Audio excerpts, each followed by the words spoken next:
আসসালামু আলাইকুম রহমতুল্লাহি ওবরকাতুহ। সম্মানিত দর্শক,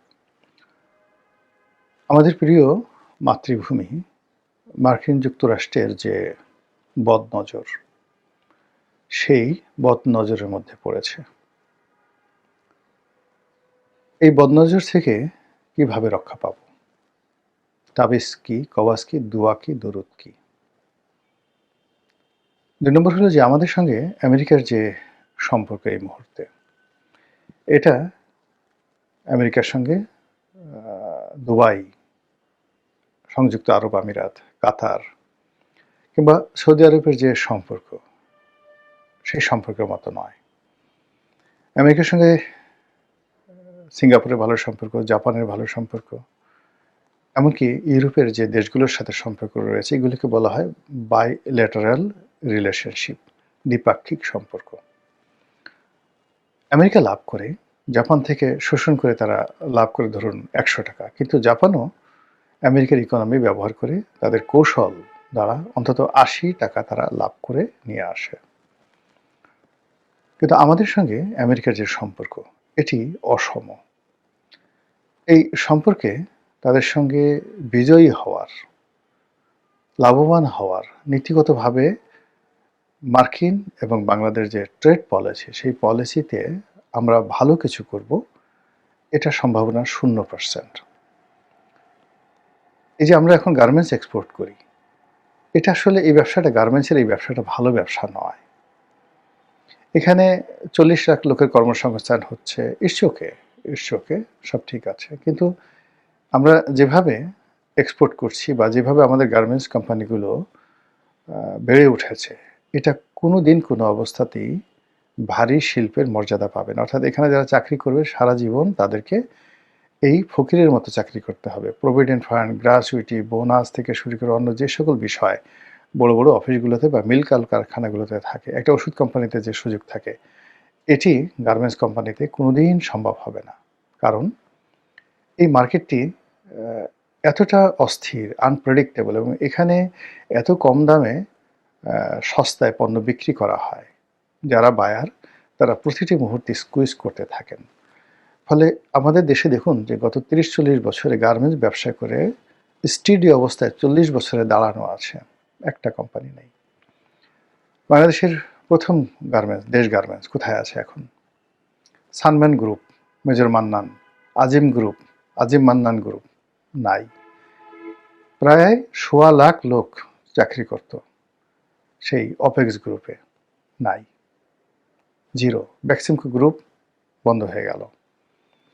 এইভাবে বাংলাদেশে যে সকল বিখ্যাত গার্মেন্টস কোম্পানিগুলো ছিল, যারা মানে সেই ৮০-র দশক থেকে কাজ করেছেন, তারা একজনও নাই।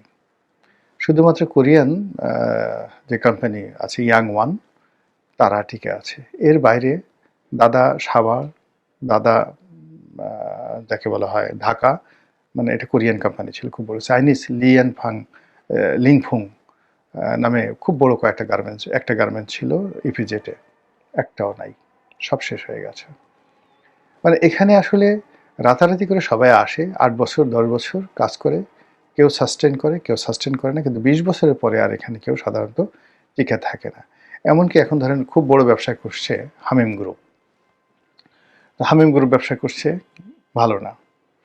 ভিতরে গিয়ে দেখেন ভালো না। হামিম গ্রুপের যে ভাই, ছোট ভাই, সেও ব্যবসা, শারমিন গ্রুপ, কিন্তু গিয়ে দেখেন ব্যবসা ভালো না। ওদিকে ওই যে সালাম মুর্শিদি, কুতুবউদ্দিন সাহেব, এনভয় গ্রুপ ছিল, তাদের ব্যবসাও কিন্তু ভালো না। এখানে যারা যারা মানে খুব ভালো করছে, আমার গার্মেন্টস ফ্যাক্টরি যারা ভাড়া নিয়েছিল, সেই ভদ্রলোক, ওদের হলো কি গ্রুপ যেন, নাম মনে আসছে না। তো তারা ১০ বছর আমার ফ্যাক্টরিটা চালালো। করোনার সময় আমার ফ্যাক্টরিটা বন্ধ করে দিল, যেটা বন্ধ করে দিল। এরপরে তারা অন্যান্য ব্যবসাতে খুব ভালো করেছিল। গত ১০-১২ বছরে তারা খুব ভালো করেছিল। তো সেই ব্যবসা প্রতিষ্ঠান আবার তার আগের মতো ভালো নেই। এখনো তারা মানে এই যে অবস্থায় টানাটানি চলছে, দেউলিয়া হয়ে যাওয়ার মতো অবস্থা। আমার কিছু বন্ধু-বান্ধব আছে যারা টেক্সটাইলে খুব ভালো করেছিলেন। একেকজন হাজার, হাজার কোটি টাকার মালিক হয়েছেন। এখন হাজার, হাজার কোটি টাকার ব্যাংক ডিফল্ট হয়ে গেছেন। এই যে গার্মেন্টসের ব্যবসাটা, এটা আমাদের দেশে আসলে ভালো না। এর তুলনায় জাহাজ ভাঙা শিল্প, জাহাজ নির্মাণ শিল্প, চা শিল্প, এমনকি চামড়া শিল্প, এগুলো মোর স্টেডি। এগুলো আরও মানে এক্সপোর্টের ক্ষেত্রে এখানে আপনি নির্ভর করতে পারেন। এমনকি পাট শিল্প, পাট শিল্প কিন্তু সেই 50-এর দশক থেকে এখন পর্যন্ত টিকে আছে। কিন্তু গার্মেন্টসটা কিন্তু ওইভাবে টিকে না। এমন অনেক মানে পাট শিল্প আছে বহু বছর, 40, 50, 60 বছরের পুরনো পাটকল কিন্তু এখনো চলছে। তো সেই দিক থেকে যে আমেরিকার সঙ্গে আমাদের যে ব্যবসাটি, গার্মেন্টস রিলেটেড যে ব্যবসাটি, এটি স্টেবল নয়। আবার আমেরিকা আমাদেরকে ধরেন বিভিন্ন সময় পাওয়ার সেক্টরে যে ইনভেস্টগুলো করেছে, অনেকগুলো কোম্পানি ওরা ওদের দেশে দেউলিয়া হয়ে গেছে। তারা আবার এগুলো বিক্রি করে গেছে বিভিন্ন কোম্পানিতে। তো ফলে আমেরিকা সাথে আমরা সম্পর্ক স্থাপন করে ব্যবসা বাণিজ্য করব, এটা হবে না। ২ নম্বর হলো যে আমেরিকা এখানে এর বাইরে কি করতে পারে? এর বাইরে এখানে তারা একটা সামরিক ঘাঁটি করে, আমাদের কাছে অস্ত্র বিক্রি করে, আমাদের এই ভূখণ্ডে এই এলাকাতে তারা অশান্তি তৈরি করে বিরাট একটা অস্ত্রের বাজার তৈরি করে ফেলতে পারে। ভারতের 7 সিস্টার, বাংলাদেশ, তারপর শেষে আপনার মায়ানমার, এই বিস্তীর্ণ অঞ্চল। মায়ানমারের এর বাইরে গিয়ে আপনি যদি থাইল্যান্ড, মানে এর সাথে সীমান্ত থাইল্যান্ড, চীনের বিরাট একটি অংশ। মায়ানমারকে যদি অশান্ত করতে পারে, চীনের একটা বিরাট অংশ অশান্ত করতে পারে। এবং এখানে যদি গেরিলা যুদ্ধ হয়, তাহলে অস্ত্র আনবেন কোত্থেকে? আমেরিকা থেকে অস্ত্র আনবেন, চোরাচালানি হবে আমেরিকার সাথে, মানে একটা রমরমে ব্যবসা। এবং এই কাজটির জন্য বাংলাদেশের উপর আমেরিকা থাবা বিস্তার করার জন্য যে প্ল্যান করেছে, এটি আমাদের সবচেয়ে মানে ভয়ঙ্কর। অর্থাৎ একটা সময় ভারতবর্ষে যখন চেঙ্গিস খান আক্রমণ করতে চাইলেন সুলতান ইলতুৎমিশের জামানাতে, তো ওই সময়টাতে পুরো দিল্লিতে কান্নার রোল পড়ে গিয়েছিল, পুরো দিল্লিতে। বিকজ চেঙ্গিস খান যদি দিল্লি আক্রমণ করে কি ঘটতে পারে, এটা মানুষজন তখন বুঝতো। তো পরবর্তীতে আবার আলাউদ্দিন খিলজির সময়টাতে চেঙ্গিস খানের বংশধররা বারবার চেষ্টা করেছে, পারেনি। কিন্তু চেঙ্গিস খান যখন আক্রমণ করার জন্য একেবারে ইন্ডিয়ান সীমান্তে এসে উপস্থিত হয়েছিল, দিল্লি মানে রীতিমতো সুলতান ইলতুৎমিশ তখন ক্ষমতায় আসছেন। মানে এটা ইতিহাসে যারা পাঠক তারা বুঝতে পারবেন যে পুরো ভারতবর্ষে কিভাবে আতঙ্ক ছড়িয়ে পড়েছিল।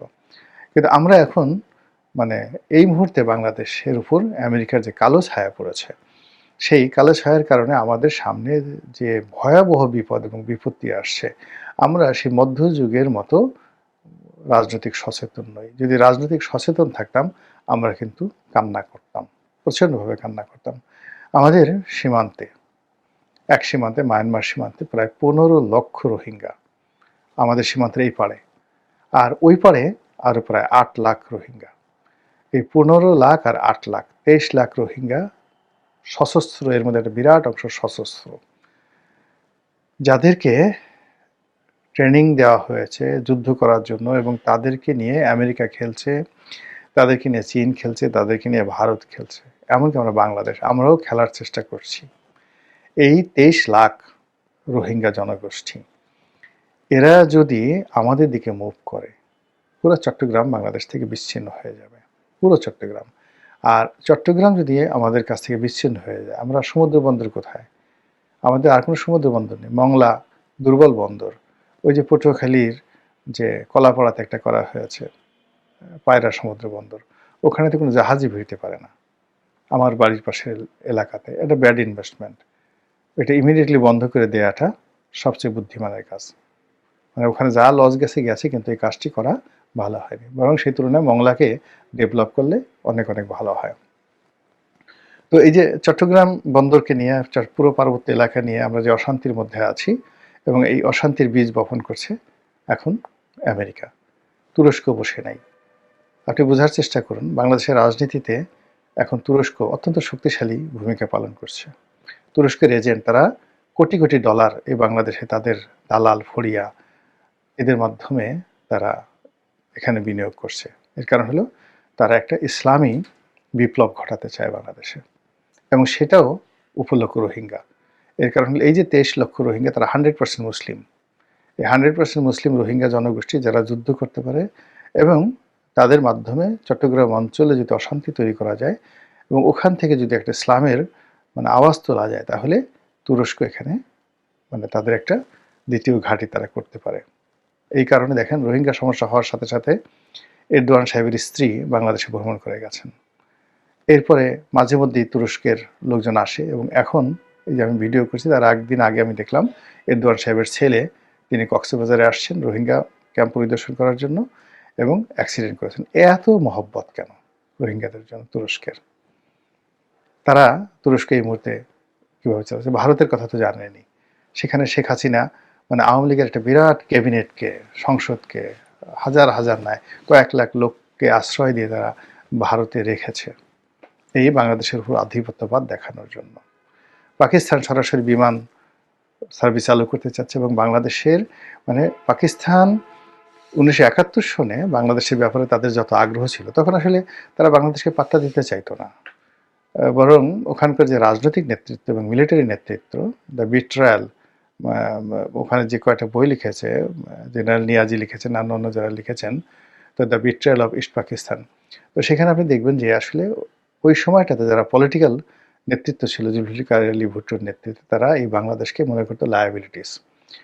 কিন্তু এখন তারা লায়াবিলিটিস মনে করে না। এখন তারা মনে করে বাংলাদেশে আগের মতো করে দখল করা সম্ভব না, কিন্তু বাংলাদেশের সঙ্গে তাদের বন্ধুত্ব, তাদের প্রভাব প্রতিপত্তি এটা যদি থাকে, তাহলে এই বাংলাদেশের ঘাঁটি ব্যবহার করে, যেটাকে বলা ইস্টার্ন রিজন, পূর্বাঞ্চলীয় যে কমান্ড, ভারতের পূর্বাঞ্চলীয় কমান্ড, সেই পূর্বাঞ্চলীয় কমান্ডকে তারা ব্যতিব্যস্ত রাখতে পারে।